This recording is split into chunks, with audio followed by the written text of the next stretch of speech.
সকল বৈষম্য, সকল অবিচার, সমস্ত বেইনসাফি দূর করতে না পারলে এটার সবচেয়ে বড় রেসপন্সিবল, সবচেয়ে বড় দায় আলেম সমাজের। যারা রাষ্ট্র ব্যবস্থায় আল্লাহর কোরআনের নির্দেশনা বরদাস্ত করতে পারে না, সেই সকল ইসলাম বিদ্বেষীরা আমার জানের দুশ্মন। তারা আমার বিরুদ্ধে সংসদে দাঁড়িয়ে কথা বলে, ওরা গোটা রাষ্ট্রযন্ত্রকে আমার বিরুদ্ধে জ্বালিয়ে দেয়, ওরা আমাদের কণ্ঠ স্তব্ধ করার জন্য বছরের পর বছর আমাদেরকে কারারুদ্ধ করে রাখে, আর মনে করে আমাদের কণ্ঠ স্তব্ধ করে দিতে পারলে রাষ্ট্র ব্যবস্থা থেকে ইসলামকে চিরতরে নির্বাসনে পাঠানো সম্ভব হবে। ওরা জানে না যে উলামায়ে কেরাম জীবন দিতে পারে, আল্লাহর কোরআনের শপথ, আল্লাহর কোরআনের প্রশ্নে আপোষ করতে জানে না, আপোষ করতে জানে না।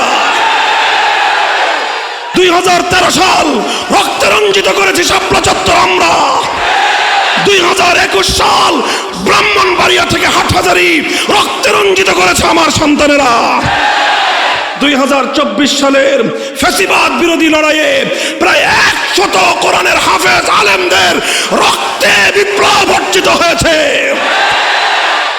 এবার সব বাংলাদেশ দেখা হয়েছে। এবারের বাংলাদেশ হবে ইসলামের বাংলাদেশ, খেলাফতের বাংলাদেশ। যদি প্রয়োজন হয় 2 লক্ষ দামাল সন্তান আল্লাহর কোরআনের জন্য, ইসলামের জন্য বুকে রক্ত দিতে হবে। শহীদ ঈদগাহে কারা কারা জমায়েত হবে, কারা কারা যাবে, হাত তুলে জবাব দাও।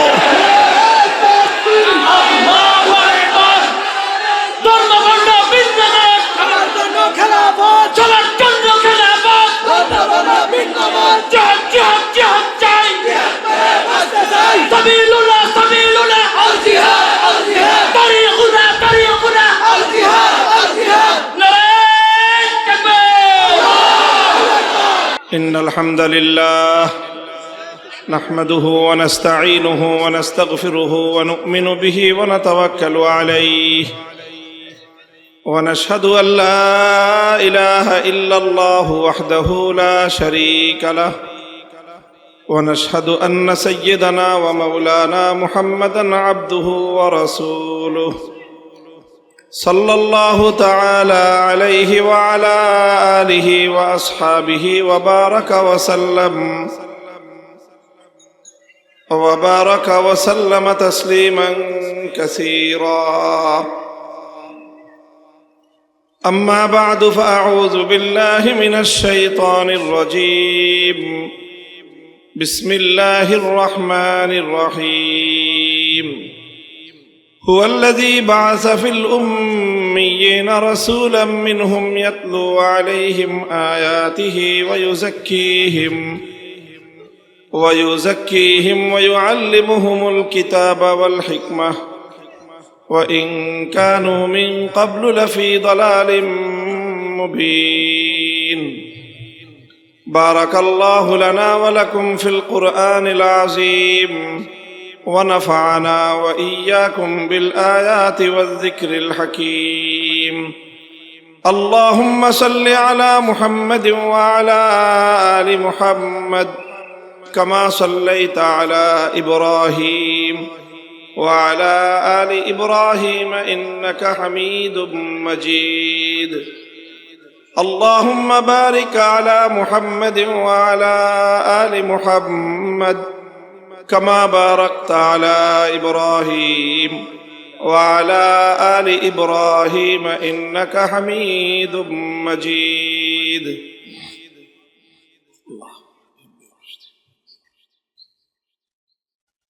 نهاية قابل احترام সভাপতি, উপস্থিত হযরত উলামায়ে কেরাম, বয়োজ্যেষ্ঠ মুরব্বী সাহেবান, সমবেত ইসলাম প্রিয় কোরআন প্রেমিক তৌহিদি মুসলমান ভাই ও বন্ধুগণ, এবং বিশেষ করে উপস্থিত আমার প্রাণপ্রিয় ছাত্র বন্ধুরা,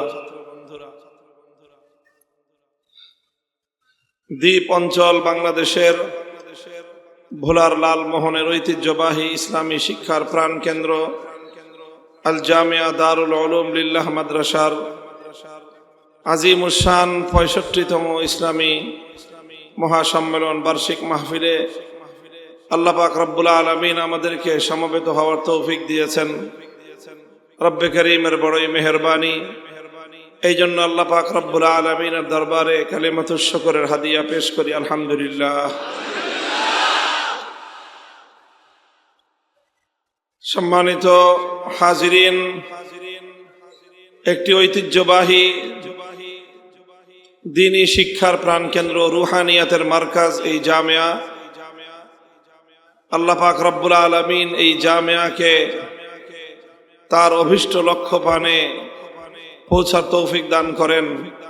এই জামিয়ার মাধ্যমে গোটা এলাকায় ইসলামের আলো অতীতে যেভাবে ছড়িয়েছে, আগামীতে এর মধ্যে আরো আল্লাহ বরকত দান করুন, এর নূরের মধ্যে আল্লাহ পাক আরো বৃদ্ধি দান করুন। আমি আপনাদের সম্মুখে পবিত্র কোরআনে পাকের সূরাতুল জুমার একটি আয়াত তেলাওয়াত করেছি। আমার তেলাওয়াতকৃত আয়াতের মূল বিষয়বস্তু হলো যে আল্লাহ রসুল সাল্লাল্লাহু আলাইহি ওয়াসাল্লাম, বিশ্বনবী মুহাম্মদুর রাসূলুল্লাহ সাল্লাল্লাহু আলাইহি ওয়াসাল্লাম দুনিয়াতে আগমন করে নবুয়ত লাভ করার পরে যেই কাজগুলো তিনি করেছেন, যেই দায়িত্বগুলো তিনি পালন করেছেন, আর যেই কাজের মাধ্যমে আমাদের নবী মুহাম্মদুর রাসূলুল্লাহ সাল্লাল্লাহু আলাইহি ওয়াসাল্লাম তার সুমহান লক্ষ্য অর্জন করেছেন, একটা ইনকিলাব এবং বিপ্লব সাধন করেছেন, সেই কর্মসূচিগুলো নিয়ে কিছু আলোচনা করা, আলোকপাত করা, যেন আমরাও সেই ধারায় আজকের নব্য জাহেলিয়াতকে পরিবর্তন করে আবার সেই নবী যুগের মতো একটি নতুন সমাজ, একটি শান্তির সমাজ যেন আমরা গড়তে পারি। আল্লাহ আমাদেরকে তৌফিক দান করেন। মুহতারাম হাজিরিন, আমরা জানি আমাদের রাসূল আকরাম সাল্লাল্লাহু আলাইহি ওয়াসাল্লাম তিনি যেই সময়ে নবুয়ত প্রাপ্ত হয়েছিলেন, প্রেরিত হয়েছিলেন, সেই সময়টা, সেই যুগটা খুব ভালো ছিল না। পৃথিবীর ইতিহাসে সেই যুগটাকে বলা হয় আইয়ামে জাহিলিয়াত।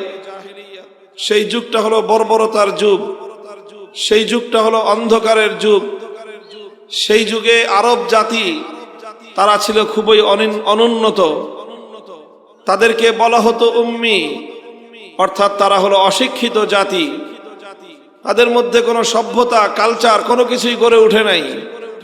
তারা ছিল একেবারেই আরব্য, অনুন্নত, বেদুইন, শিক্ষাহীন, কুসংস্কারাচ্ছন্ন একটা জাতি। মারামারি, কাটাকাটি, খুনাখুনি ছিল যাদের নিত্য নৈমিত্তিক ব্যাপার। পৃথিবীর ইতিহাসে সবচেয়ে বর্বর মানুষ ছিল তারা।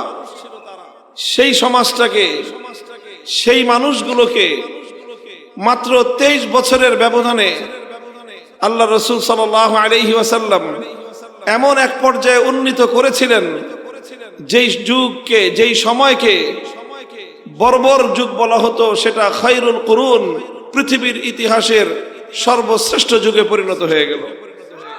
যেই মানুষগুলো ছিল সবচেয়ে বর্বর মানুষ, সেই মানুষগুলো পৃথিবীর ইতিহাসের সবচেয়ে শ্রেষ্ঠ এবং সোনার মানুষে পরিণত হলো।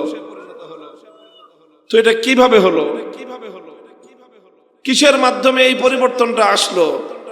সেটা আজকের পৃথিবীর জানা দরকার, সেটা আজকের মুসলিম উম্মাহ জানা দরকার। কারণ আজ আবার পৃথিবীকে একটা জাহেলিয়াত গ্রাস করে নিয়েছে। ওটা ছিল প্রাচীন যুগের জাহেলিয়াত, আর আজকের যেই জাহেলিয়াত মানুষকে, গোটা পৃথিবীকে গ্রাস করেছে, সেটা হলো আধুনিক, বরং চরম এবং অতি আধুনিক জাহেলিয়াত। বর্বরতার যুগের জাহেলিয়াতের চেয়ে আজকের যুগের জাহেলিয়াত আরো অনেক বেশি নৃশংস। সেই যুগের বর্বরতার চেয়ে আজকের বর্বরতা আরো অনেক বেশি ভয়ঙ্কর। সে যুগের মানুষ বর্বর হলে 2-4 জন, 200-400 মানুষ খুন হতো, আর এখনকার যুগের বর্বরতার মাধ্যমে একসাথে লক্ষ কোটি মানুষকে খুন করা হয়। আবার সেই যুগের মানুষ, বর্বর মানুষ, মানুষকে হত্যা করলে নির্বিচারে, নিরপরাধ মানুষকে হত্যা করলে এটা একটা অপরাধ বলে মানুষ বিবেচনা করত। আর আজকের যুগের বর্বর মানুষরা লক্ষ কোটি মানুষকে খুন করার পরে সেটাকে সভ্যতা বলে। কাজেই আজকের জাহেলিয়াত সেই প্রাচীন যুগের জাহেলিয়াতের চেয়ে আরো ভয়ঙ্কর। এই জাহেলিয়াতকে পরিবর্তন করতে হবে। এই জাহেলিয়াতের কবর রচনা করতে হবে। এই জাহেলিয়াতের কবরের উপর নতুন বিশ্ব সভ্যতার কেতন ওড়াতে হবে। ইনশাআল্লাহ সেটা অবশ্যম্ভাবী, সেটা হবেই এবং অদূর ভবিষ্যতেই হবে।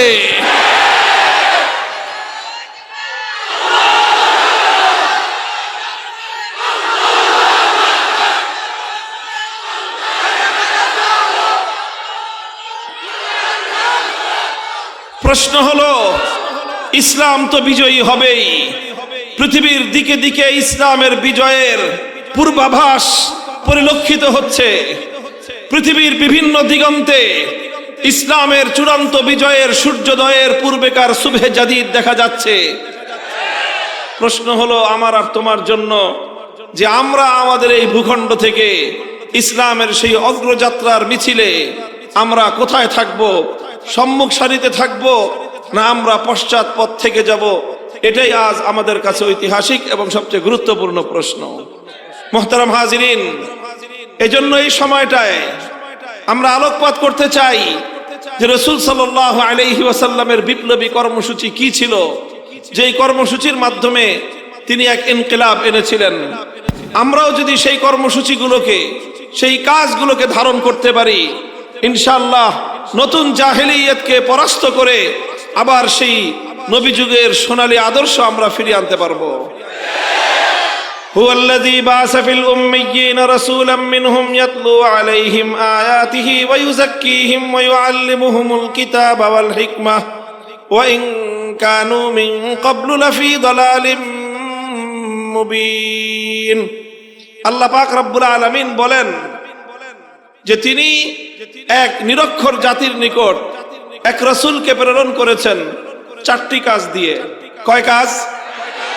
চার কাজ দিয়ে তিনি পাঠিয়েছেন।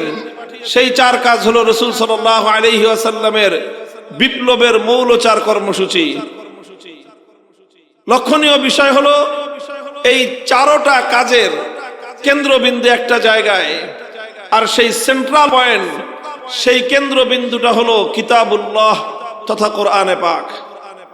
আল্লাহর নবীর জীবনের বিপ্লবের সকল কর্মসূচি কেন্দ্রীভূত ছিল কোরআনে পাককে কেন্দ্র করে, আল্লাহর কিতাবকে কেন্দ্র করে। নবীজি কিতাবুল্লাহকে মধ্যখানে রেখে তিনি তার সকল কর্মসূচি পালন করেছেন এবং পৃথিবীকে এই অসাধারণ, অপূর্ব, অনন্য বিপ্লব তিনি উপহার দিয়েছিলেন। আল্লাহ রাসূল সাল্লাল্লাহু আলাইহি ওয়াসাল্লামকে আল্লাহ পাক সর্বপ্রথম যে কর্মসূচি দিয়েছেন, ইয়াতলু আলাইহিম আয়াতিহি, সেটা হলো আল্লাহর কোরআনের আয়াত তেলাওয়াত করে শোনানো। মানুষকে তিনি কোরআনের তেলাওয়াত শোনাতেন। কোরআনের তেলাওয়াত শোনানো এটাই ছিল রাসূল সাল্লাল্লাহু আলাইহি ওয়াসাল্লামের সর্বপ্রথম এবং সবচেয়ে বুনিয়াদী কর্মসূচি। কোরআনের তেলাওয়াত এটা একটা মুস্তাকিল এবং পূর্ণাঙ্গ কর্মসূচি। খুব ভালো করে বুঝতে হবে, কোরআনের তেলাওয়াত এটা একটা পূর্ণাঙ্গ কর্মসূচি, এটা স্বয়ং সম্পন্ন কর্মসূচি, এটা অন্য আরেকটা কর্মসূচির উপর নির্ভরশীল নয়।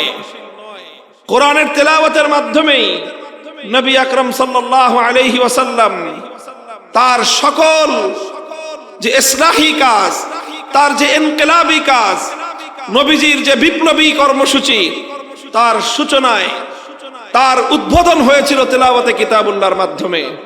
তার সূচনাই হয়েছিল আল্লাহর কোরআনের তেলাওয়াতের মাধ্যমে। অনেকে মনে করে থাকে যে কোরআনের তেলাওয়াত এটা খুব মামুলি একটা বিষয়। অনেকে মনে করে থাকে আরো এক ধাপ অগ্রসর হয়ে খুব আপত্তিকর ভাষায় অনেকে বলেও থাকে যে তোতা পাখির মতো শুধু কোরআন তেলাওয়াত করে লাভ কি? নাউজুবিল্লাহি মিন যালিক। অনেকে এমন মনে করে যে কোরআনের অর্থ না বুঝে তেলাওয়াত করলে এর কোনো ইফেক্টিভনেস নাই, এর কোনো প্রভাব নাই, এর কোনো কার্যকারিতা নাই। এটা একটা মূর্খতাপূর্ণ চিন্তা। যারা এরকম চিন্তা করে যে অর্থ না বুঝে পড়লে, কোরআনের মর্ম না বুঝলে শুধু তেলাওয়াতে কোনো লাভ নেই, এই কথা যারা চিন্তা করে তারা মূলত আল্লাহর কোরআনকে অবমূল্যায়ন করে। কিভাবে? তারা কোরআনে পাককে পৃথিবীর আর অন্য 10টা সাবজেক্টের মতো মনে করেছে। পৃথিবীর অন্যান্য সাধারণ বিষয়গুলো এমন যে না বুঝে পড়লে কোনো লাভ হয় না। সাহিত্যের বই কেউ যদি না বুঝে পড়ে সাহিত্যের কোনো সে ফায়দা পাবে না। কবিতার বই কেউ যদি না বুঝে পড়ে তাহলে সে কাব্যের মর্ম বুঝবে না। গল্পের বই কেউ যদি না বুঝে পড়ে গল্পের স্বাদ সে পাবে না। উপন্যাসের বই কেউ যদি না বুঝে পড়ে উপন্যাসের চরিত্রগুলো বুঝতে পারবে না। দর্শনের বই কেউ যদি না বুঝে পড়ে দর্শন শাস্ত্র বুঝবে না। বিজ্ঞানের বই কেউ যদি না বুঝে পড়ে বিজ্ঞানের কোনো লাভ হবে না। মেডিকেল সায়েন্সের বই কেউ যদি না বুঝে পড়ে ডাক্তার হতে পারবে না। তো অন্যান্য কিতাবের মতো মনে করে থাকে যে কোরআনও বুঝি এমন একটা কিতাব, না বুঝে পড়লে কোনো লাভ নাই। তাদেরকে বুঝতে হবে পৃথিবীর অন্য সকল গ্রন্থ, অন্য সকল বিষয় থেকে আল্লাহর কোরআন সম্পূর্ণ ভিন্ন রকম। অন্যগুলোর সঙ্গে কোরআনের মিল হয় না। পৃথিবীর অন্য সব গ্রন্থ না বুঝে পড়লেও কোনো লাভ হয় না। কোরআনে পাক একমাত্র কোরআন যেটা না বুঝে পড়লেও বিপ্লবের জন্য এটাই যথেষ্ট।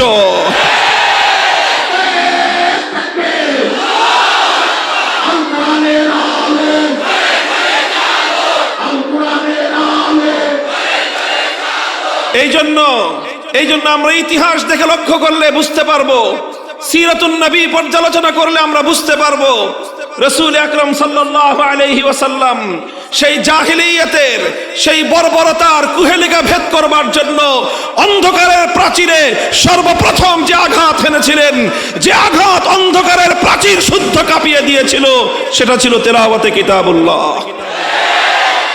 কোরআনে পাক এমন এক কিতাব যে এর তেলাওয়াত শুনলেই কর্ণকুহর দিয়ে প্রবেশ করে মানুষের হৃদয়ে গিয়ে হৃদয়ের বদ্ধ দুয়ারে কড়া নাড়ে এবং সেই হৃদয়ের বদ্ধ দুয়ারগুলো খুলে দেয়। অসংখ্য মানুষ শুধু আল্লাহর কোরআনের তেলাওয়াত শুনে হেদায়েত পেয়ে যায়।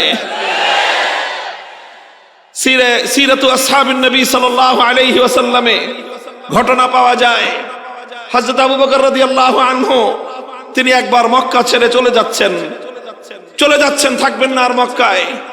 রাস্তার মধ্যে এক ব্যক্তির সঙ্গে দেখা, একজন নেতা, সরদার কেসেমের মানুষ, ইবনুদ দাগিনা তার নাম। জিজ্ঞাসা করলো, আবু বকর কোথায় যাও? বললেন, আমি মক্কায় থাকবো না। কেন থাকবেন না? মক্কার মানুষ আমাকে জুলুম নির্যাতন করেছে, উত্ত্যক্ত করে, বিরক্ত করে, আমি আর মক্কায় থাকবো না। ইবনুদ দাগিনা বলল যে না আবু বকর, তোমার মতো পরোপকারী মানুষ, মানুষের উপকার করাই যার ধর্ম, তোমার মতো এইরকম একজন সোনার মানুষ, মাটির মতো নরম মানুষ, তুমি যদি মক্কা ছেড়ে চলে যাও, এটা মক্কার অধিবাসীদের জন্য চরম লজ্জা এবং বদনামের বিষয় হবে। তুমি চলো আমার সাথে, কেউ তোমাকে ডিস্টার্ব করবে না, অন্যায় অত্যাচার করবে না, আমি তোমার দায়িত্ব গ্রহণ করলাম। ইবনুদ দাগিনা আবু বকর রাদিয়াল্লাহু আনহুকে নিয়ে মক্কায় আসলেন। মক্কার অধিবাসীদেরকে ডেকে বললেন যে এটা কেমন আচরণ তোমাদের, যে তোমাদের আচরণে আবু বকরের মতো সোনার মানুষ একজন সে মক্কা ছেড়ে চলে যাচ্ছে, যদি সে চলে যায় গোটা আরবের মধ্যে তোমাদের বদনাম ছড়িয়ে পড়বে যে মক্কার লোক দুষ্ট, তাদের আচরণে আবু বকরের মতো মানুষ টিকতে পারে নাই। কাজেই তোমরা, আমি দায়িত্ব নিচ্ছি, আবু বকর মক্কায় থাকবে, তোমরা কেউ তাকে কোনো উত্ত্যক্ত করতে পারবে না, বিরক্ত করতে পারবে না। মক্কার লোক কি বলেছিল? ইতিহাস বুখারী শরীফের হাদিসের কিতাবগুলো উল্টান। মক্কার লোকেরা বলেছিল ঠিক আছে আবু বকর থাকুক মক্কায়, আবু বকর অনেকজন সম্মানিত সম্ভ্রান্ত একজন মানুষ, সে থাকুক, তার জন্য অনেক ছাড় আমরা দিব।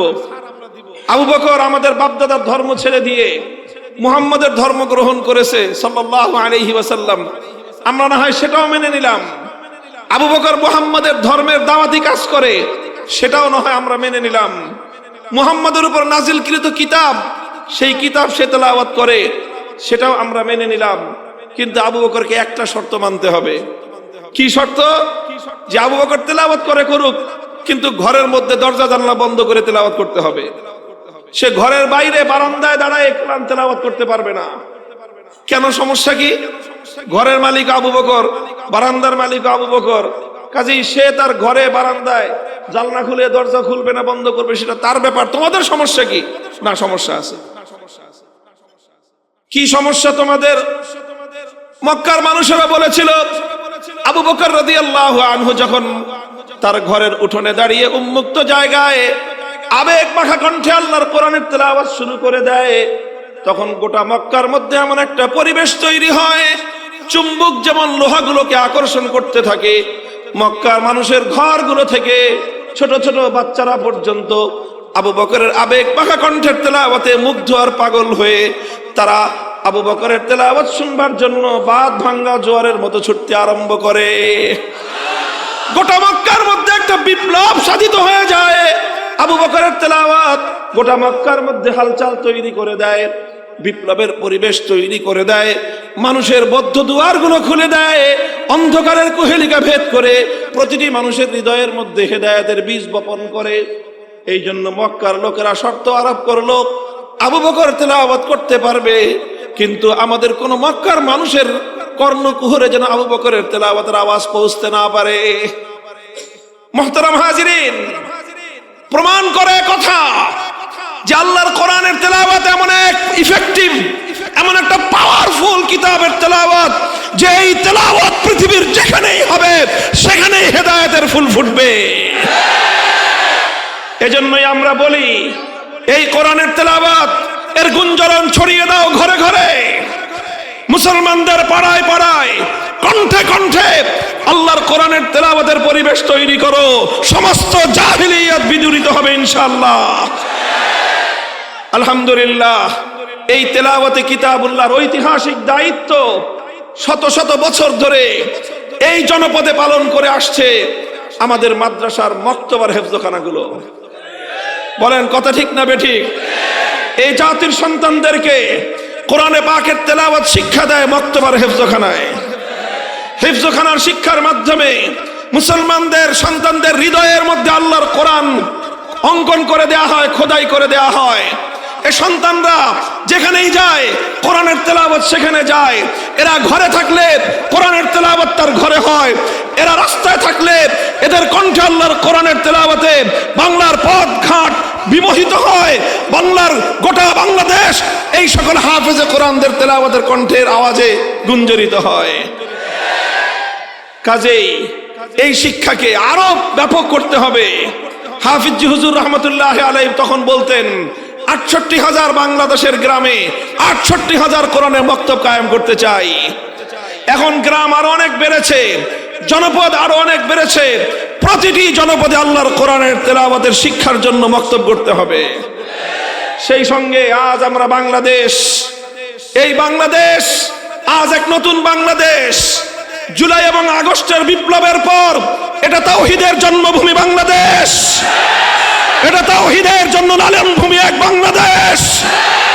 এই বাংলাদেশে এখন আমরা অত্যন্ত যৌক্তিক কারণে একটা কথা বলতে চাই, সেটা হলো আমার বাংলাদেশের রাষ্ট্রীয় খরচে, রাষ্ট্রীয় আয়োজনে, রাষ্ট্রীয় ব্যবস্থাপনায় যেই প্রাইমারি স্কুলগুলো চলছে, সেই প্রাইমারি স্কুলগুলো চলে জনগণের ট্যাক্সের পয়সায়, ভবন নির্মাণ হয় আমাদের ট্যাক্সের পয়সায়, শিক্ষকদের বেতন নির্ণয় হয় আমাদের ট্যাক্সের পয়সায়, সকল পাঠ্যপুস্তক ছাপানো হয় জনগণের ট্যাক্সের পয়সায়। এখানে পড়াশোনা করে আমাদের সন্তানেরা, ৯০% মুসলমানের সন্তানরা যে স্কুলগুলোতে পড়বে, ৯০% মুসলমানদের মাথার ঘাম পায়ে ফেলানো ট্যাক্সের পয়সায় যে স্কুল শিক্ষা চলবে, সেখানে ইংলিশের টিচার নিয়োগ হবে, অঙ্কের টিচার নিয়োগ হবে, বিজ্ঞানের টিচার নিয়োগ হবে, বাংলার টিচার নিয়োগ হবে, এমনকি সেখানে পিটি শেখানোর জন্য, পিটি করানোর জন্য পিটির শিক্ষক নিয়োগ হবে, আর সর্বশেষ সেখানে নাচ গান শেখাবার জন্য নৃত্যের শিক্ষক নিয়োগ হবে। এবার আমরা বাংলাদেশে কণ্ঠে আওয়াজ তুলতে চাই, লাখো কণ্ঠে, প্রতিটি প্রাইমারি স্কুলের জন্য বিশুদ্ধ কোরআনের তেলাওয়াত শিক্ষা দেওয়ার জন্য একজন করে নুরানি মুআল্লিমের শিক্ষক নিয়োগ দিতে হবে। এই আওয়াজ দেখেন, এটা শুধু আলেমদের জন্য না, কারণ আলেমদের সন্তানরা তো বেশিরভাগ মাদ্রাসায় পড়ে। কথা বলেন ঠিক না বেঠিক? আমাদের সন্তানরা আলহামদুলিল্লাহ মাদ্রাসায় পড়াশোনা করে, যা শিখার তাদেরকে আমরা মাদ্রাসাতেই শিখিয়ে দেই। এটার প্রয়োজন বাংলাদেশের আপামর জনগণের জন্য। বাংলাদেশের জাতীয় শিক্ষা ব্যবস্থা মুসলমানদের রাষ্ট্রের জাতীয় শিক্ষা ব্যবস্থা আল্লাহর কোরআনের বিশুদ্ধ তেলাওয়াত বিবর্জিত এই শিক্ষা মুসলমানদের শাহজালালের বাংলা চলতে পারে না। এই জন্য যারা শিক্ষাবিদ আছেন, স্কুল কলেজগুলোর শিক্ষা ব্যবস্থার সঙ্গে যারা জড়িত আছেন, শিক্ষক ভাইরা, শিক্ষিকা বোনেরা, যারা ব্যবস্থাপনার সঙ্গে ম্যানেজিং কমিটির সদস্যরা যারা রয়েছেন, এরপরে যারা প্রশাসনের সঙ্গে জড়িত আছেন, আপনারা এই বিষয়ে উদ্যোগ গ্রহণ করেন। এখন বলছি উদ্যোগ গ্রহণ করেন। যদি এই বিষয়ে আপনারা যথাযথ পদক্ষেপ নিতে ব্যর্থ হন, সেদিনের জন্য অপেক্ষা করুন। গোটা শিক্ষা ব্যবস্থা আমরা নিজেদের হাতে তুলে নিয়ে আমাদের সন্তানদের শিক্ষার দায়িত্ব আমরাই গ্রহণ করব।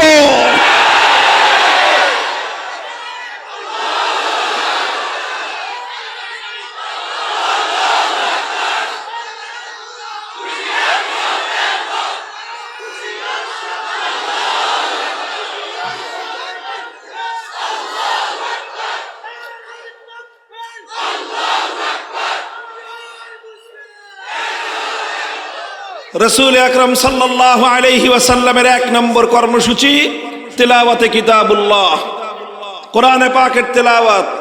কথা ঠিক কিনা? কাজেই কোরআনের এই তেলাওয়াত এদেশে মক্তব হেফজখানার মাধ্যমে চালু আছে। এটাকে আরো বিস্তৃত করতে হবে, আরো সম্প্রসারিত করতে হবে। কথা বলেন ঠিক না বেঠিক? মুসলমানদের প্রতিটি মুসলিম নারী পুরুষ আগামী প্রজন্মে আর কিছু পারুক বা না পারুক, তারা যেন বিশুদ্ধ কণ্ঠে আল্লাহর কোরআনের তেলাওয়াত করতে পারে। আগামীর বাংলাদেশ হবে কোরআনের বাংলাদেশ। অনেক গল্প শুনেছো তোমরা, ডিজিটালের স্মার্টনেসের গল্প শুনিয়েছো। ওই স্মার্টনেস আর ডিজিটাল দিয়ে উম্মতে মুসলিমার এই পতন ঠেকানো যাবে না। উম্মতকে কোরআনের আলোয় উদ্ভাসিত করতে হবে। এটা আমাদের অত্যন্ত গুরুত্বপূর্ণ একটা এজেন্ডা, মনে রাখবেন আলেম সমাজ এবং আলেমদের সঙ্গে যারা কাজ করেন, বাংলাদেশের আগামী প্রজন্মকে নিয়ে যারা ভাবেন, বাংলার প্রতিটি সন্তান যেন আগামী দিনে কোরআনের তেলাওয়াত শিখে তারা যেন বড় হতে পারে, সে উদ্যোগ আমাদেরকে নিতে হবে। আল্লাহর পয়গম্বরের 2 নম্বর কর্মসূচি ওয়ায়ুআল্লিমুহুমুল কিতাব। 1 নম্বর কর্মসূচি ছিল তেলাওয়াতে কিতাবুল্লাহ, 2 নম্বর কর্মসূচি হলো তালিমে কিতাবুল্লাহ, অর্থাৎ আল্লাহর কিতাব কোরআনে পাকের তালিম। কোরআনের তালিমের দ্বারা এখানে উদ্দেশ্য হলো তেলাওয়াতের মাধ্যমে যেই কোরআনের শুধুমাত্র রিডিং পড়া হলো, যেই কোরআনের শুধুমাত্র ভাষ্য পড়া হলো, এবার 2 নম্বর কর্মসূচি তালিমে কিতাবুল্লাহর মাধ্যমে আল্লাহর কোরআনে পাকের মর্ম এবং তার অর্থ মানুষকে বোঝাতে হবে। কোরআনের অর্থ বুঝতে আমরা না করতেছি না, আমরা বলতেছি শুধু তেলাওয়াতে কিতাবুল্লাহ এটা একটা স্বয়ংসম্পন্ন কর্মসূচি, কোরআনের অর্থ বোঝা এটা আরেকটা স্বয়ংসম্পন্ন কর্মসূচি। এখানে একটা আরেকটার উপর ডিপেন্ডেন্ট নয়। কোরআনের তেলাওয়াত, কোরআনের অর্থ বুঝতে হবে, কোরআনের মর্ম বুঝতে হবে, নিজেরা বুঝতে হবে, উম্মতকে বোঝাতে হবে। এই ব্যাপারে আলেম সমাজকেও আরো বেশি সোচ্চার এবং সজাগ হতে হবে। একজন মানুষকে যদি আমি আল্লাহর কোরআনের মর্ম বোঝাবার চেষ্টা করতে পারি, একজন মানুষকে যদি আমি আল্লাহর কোরআনের অর্থ বোঝাতে পারি, অভিজ্ঞতা বলে কোরআনের মর্ম এবং কোরআনের অর্থ এটাও মানুষের হৃদয়ের মধ্যে এমন দাগ কেটে যায়, পৃথিবীতে আল্লাহর কোরআনের মতো হৃদয়ের মধ্যে প্রভাব সৃষ্টিকারী এমন দ্বিতীয় কোনো গ্রন্থ নাই। এটা আমি অভিজ্ঞতার আলোকে বলছি। যে কোনো একজন সাধারণ মানুষ যদি আল্লাহর কোরআন শুরু থেকে শেষ পর্যন্ত একবার কোন নির্ভরযোগ্য আলেমের কৃত অনুবাদ একবার যদি পড়ে, শুরু থেকে শেষ পর্যন্ত মনোযোগ দিয়ে, একদিনে পড়তে হবে না, একটু একটু করে পড়েন, 1 বছর লাগায় পড়েন, শুধু কোরআনে পাক শুরু থেকে শেষ পর্যন্ত পূর্ণ কোরআন একবার অনুবাদ পড়বেন। একবার কোরআনে পাকের অনুবাদ পড়ার পর যে কোনো ব্যক্তির হৃদয়ের মধ্যে আল্লাহর কোরআন প্রভাব সৃষ্টি করেই থাকবে। মুহতারাম হাজিরিন, এটা বড় দুঃখ এবং পরিতাপের বিষয়। অসংখ্য মুসলমান এমন আছে জীবনে অনেক পড়াশোনা করেছে, হাজার হাজার বই পড়েছে, নোবেল নাটক পড়ে শেষ করে ফেলেছে, বঙ্কিমচন্দ্র থেকে শুরু করে হুমায়ুন আহমেদ পর্যন্ত কোনো কিছু বাদ রাখে নাই, সব পড়েছে। দর্শনের বই পড়েছে, বিজ্ঞানের বই পড়েছে, এমনকি ডাক্তাররা তো পড়তে পড়তে পড়তে পড়তে একেবারে 90 বছর পর্যন্ত খালি পড়তেই থাকে। এত পড়াশোনা করেন, কিন্তু বহু মানুষ এমন আছে সারা জীবনে এতটুকু ফুরসত তার হয় নাই যে আল্লাহর কোরআনের সূরা ফাতিহা থেকে সূরা নাস পর্যন্ত কোরআনে পাকের মর্মটা একবার পড়ে দেখবেন। এর চেয়ে দুর্ভাগ্য এবং এর চেয়ে লজ্জার কোনো বিষয় থাকতে পারে না।